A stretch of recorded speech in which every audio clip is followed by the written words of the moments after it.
So, hi everyone. Once an interviewer asked me to fetch out the month from my date column. So, how can I have it? I just said him without formula or with formula you want it to be. So, he said I want with formula. So, I said you can use month formula for that and you will get a plus. Just double click over there and you can have it. For year also you can do this. For year, click over there on your date and have it.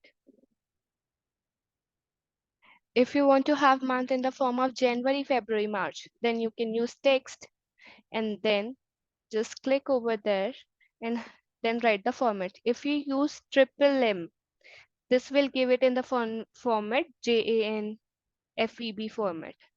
If I'll click over there, if I write 3M, let's see, you can see I get NOV.